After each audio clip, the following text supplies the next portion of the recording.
The EPCHS. Heard everywhere podcasts can be found, and always at the EPCHS.com.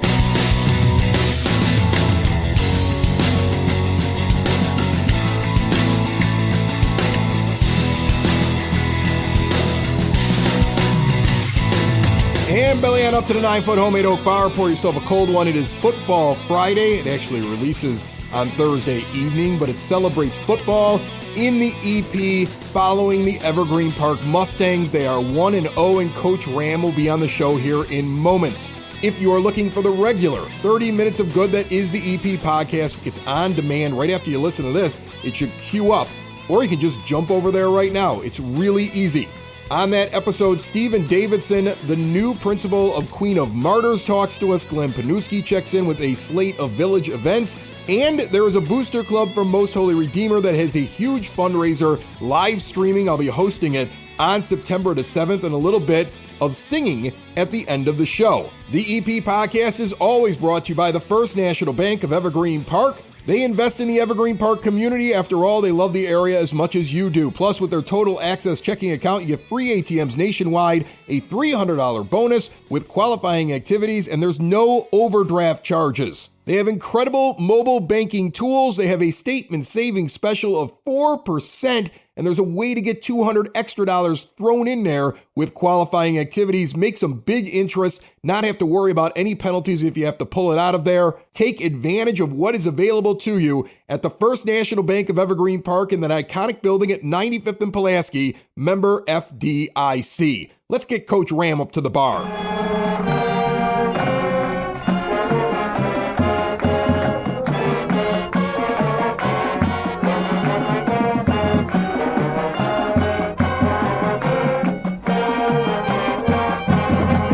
Coach Ram joining us after a week 1 win, and also it's got to be just an amazing feeling to have your first game as a head football coach and get that win right away. Oh, yeah, for sure. I mean, it was a long time coming. The day I got hired, you have August 25th then circled on the calendar for a long time. And I'm really glad we came out with a win. Our boys played tough, and it was a really nice competitive game. Do they celebrate like anything special because it's your first win? I know that like you probably give out a game ball. Is the team giving it to you? What was it like in the locker room afterwards? No, it was exciting. I mean this sincerely. We put them in a position, but our guys delivered out on the field. So I was happy for them. I was obviously happy. I had some family there, some friends there, so it was an exciting night. It was great. That's a lot of fun. I mean, I just think that's just a cool story. Like that's a moment that you don't forget, right? Like your first game with the Mustangs, probably one of many, many games you're going to have with them to be able to go and do that. And it looks close in the box score. How close was it? Well, I mean, it was a tough game. I mean, Marengo was well prepared. They had some size. They had, they were very good at running the ball. We were up 7-0 at half, and then it was, 7-7, 14-7, 14-14, and then we were able to score on the last drive. So, as far as competitiveness, it was right there with one of the more competitive games you'll see usually in a season. But we had moments where we were totally in control, I felt, and then we had moments that we need to clean up where, we let them hang around. And it was, it ended up being a one-score game. We would have liked to have seen more, of course, more points on our end and, a larger win. But, there was a lot of good, a lot of things that we saw that we were impressed with. And I think one of the most important things for a team, especially early in the season, is you got to get that one game under your belt where you're in a battle. And we were able to do that in game one, which is always good. And plus, obviously, the bonus, you have that competitive game and you come out a winner. That's awesome. So if you had to pick one thing that you were like, that really worked, offensive side of the ball, defensive side of the ball, your run game, your pass game, what were you most happy with? I was happy with how our offensive line stepped up big time. I mean, you were saying they had to kind of get used to each other. You got, making sure you figure out how to work together, right? That's a big deal. I was happy with that. That was really promising to see, guys out there who do not have varsity experience, but, really kind of going after a team that was coming after them pretty hard. And, we're able to get the ball to so many guys. Jed Ajayi just running all over the place out there, catching the ball. He had a great game for us. And, I was happy with our tackling on defense. There's a lot of other things we could clean up, but we spent a lot of time working on tackling. Still room for improvement, but first game, a lot of times there's a lot more missed tackles. I was happy with that. Yeah, I was going to ask you, you just came straight from practice. We're sitting down on Tuesday getting ready for the next Football Friday episode that people are listening to right now. What were you working on the most? You must have walked in and said, we need to do more of this after what I saw in the game. Yeah, there's always a long list. And, we were cleaning up some things on special teams today. We were also working on some different things we can do on defense as far as just, in preparation for this week's opponent. And, working through guys, when you have a small team, it's a blessing in a way because you get opportunities for guys to play these multiple positions, learn multiple positions. And sometimes you got to take time to kind of refine a player's skill at a position. Maybe they don't play as much as their first one, but the reality is this is a tough game and guys go down, and we had some guys step up. We had, a couple guys go down during the game.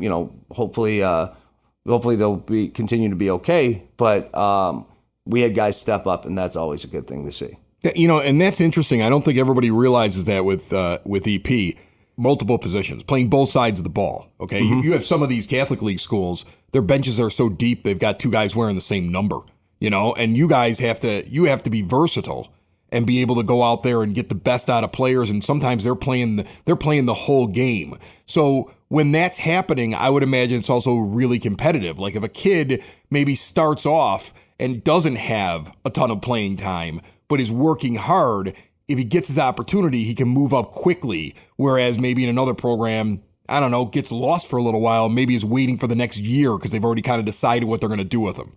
Yeah, we preach it every day at practice. Everybody matters on our team all the time. All our players are important because, we need everyone to be prepared when things happen. And we were fortunate that a couple guys came in and were able to step up and do a great job. We wouldn't miss a beat as far as that. And, the guys have to realize, which they are starting to realize, but, everybody needs reminders that if you don't get better every day, all you're doing is going to hold yourself back and hold your team back. So, we're working towards getting our guys to understand that every moment is a big moment and you got to treat it like that, whether it's a practice, whether it's a game. And, a lot of them are responding well. So we're happy to see that. Yeah, I have a son that plays high school sports and he doesn't play football. He plays hockey. But one of the things that I've tried to explain to him, because it was brand new last year. Now he's a sophomore. He totally gets it right. But as a freshman, grasping the idea of it's not only competitive out there on the field or on the ice in his instance, but it's competitive in the practices. Like everybody wants that spot on the roster. Everybody wants to perform. Everybody wants to get noticed. And so, you may be friends with your teammates and you want your teammates to succeed, but you're also trying to almost outperform to get to your spot so that you can excel. And that competition is probably a good thing for the team overall. Well, and we have some competitive guys, and our kind of core guys that we knew who were competitive coming in, they've delivered at practice and in games. And what I'm liking to see right now is, it seems like each week another few guys start to understand that. It's hard when you play football, especially if you're coming to varsity for the first time and, you're used to things that, maybe are just not as competitive. Well, now you got to step up. Now you're going against a guy who's bigger, stronger, and possibly faster. Some of these guys, they're 18 years old. They're grown men. Yeah. And you got a kid that's 14 or 15 and they got to keep up. That's got to be a thing. Well, and it is a thing. And we're fortunate that our young guys on the team, our sophomores that are up with us, they understand that, hey, I'm here for a purpose, and it's really to be competitive. And what's happening with them is as they get more and more competitive at practice, well, now they're on the field, and they're delivering on the field. So we're just hoping to keep building. I mean, like I said before, there's some things that we definitely need to clean up, and we've talked about it right on Saturday morning with them right away. But, like I said before, a good competitive game that ends in a win on week one, you'll never have a ton of complaints as far as the overall big picture. We're on the right track. I will tell you this. I do love listening to coaches talk when they have something that they know they have to fix, but they don't want to say specifically what it is because they don't want the next team to know what to target on the field. I completely understand that. Your next team is Longwood, and they are 0-1, and their game was not very close, 26-8 last week where they lost. Tell me a little bit about your opponent, what you're looking to do this week. Well, our opponent, I got a chance to go watch them a little bit on Saturday play. We're just looking forward to get out there and kind of get going right away. We want to start fast against them. This is a team you go get right away, punch them in the mouth, try to set the tone, I would think. Yeah, you want to set the tone, and you want to get, you want to take care of business and understand that, our purpose for Friday night is to end this game and keep going at them and make sure that we are constantly getting a little bit better while we're doing it. So, we're ready to go with them. I mean, I shouldn't say that. It's Tuesday. We're not totally ready. Well, by the time this airs, you're ready to go. Yeah, so we'll just pretend. There's a few things that, we're looking at to kind of make adjustments towards for this week, just to make sure that we're prepared for everything, and we're looking forward to Friday night. Any players we should be watching? Anybody you want was a standout? Anything else? Anybody else you want to make sure that you mention this week? Yeah, like I said, Jed Ajayi, a 70, I think it was about a 75-yard touchdown catch. That's amazing. He had what's it like for like a kid? I mean, he must come off like jumping. He must just be like on cloud nine when he pulls that off. He had a great game. He had a sack on defense as well. Dejan Feliciano was very efficient passing, high completion percentage, no interceptions. Great job, 1 touchdown. Antonio Clay Jones, 2 rushing TDs. An unsung hero of the game is David Johnson, Jr.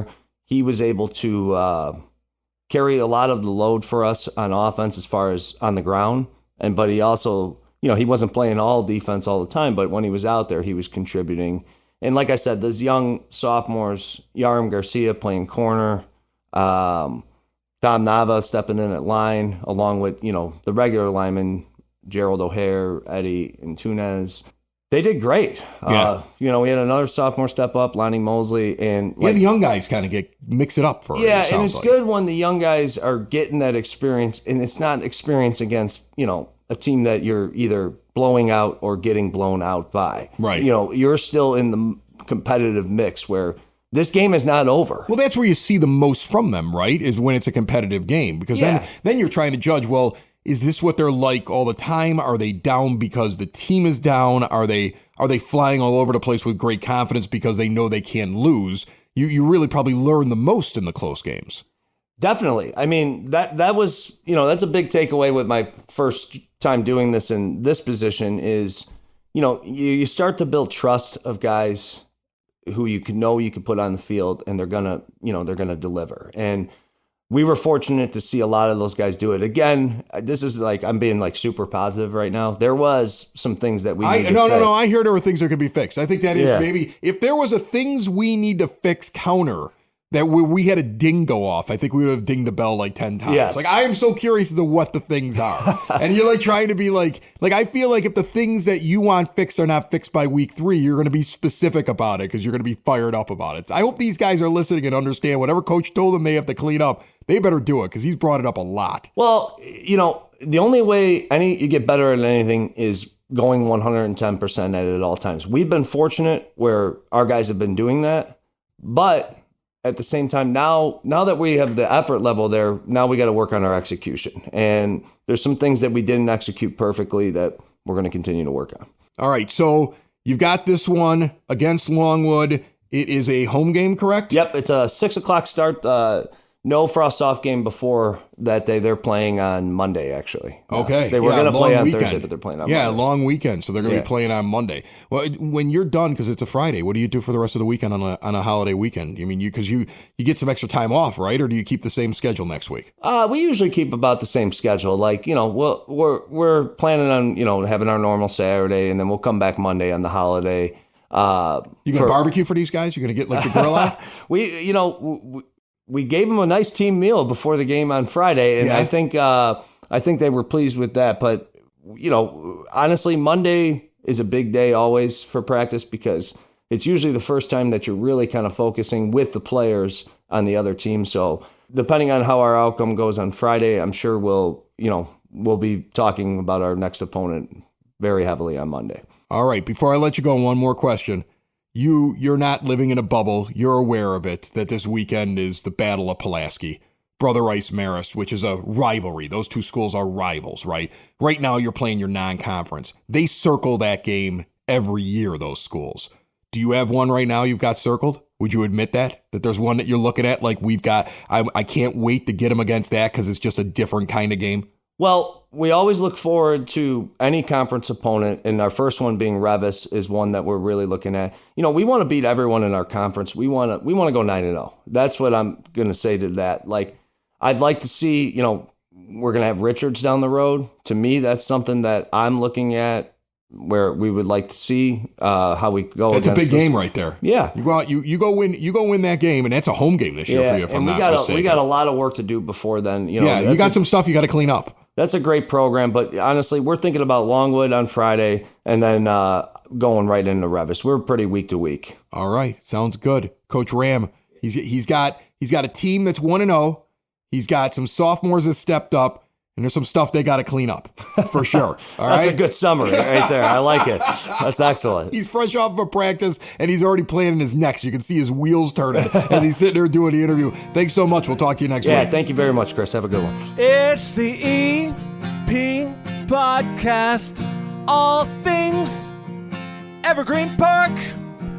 It's the EP Podcast. Evergreen Park.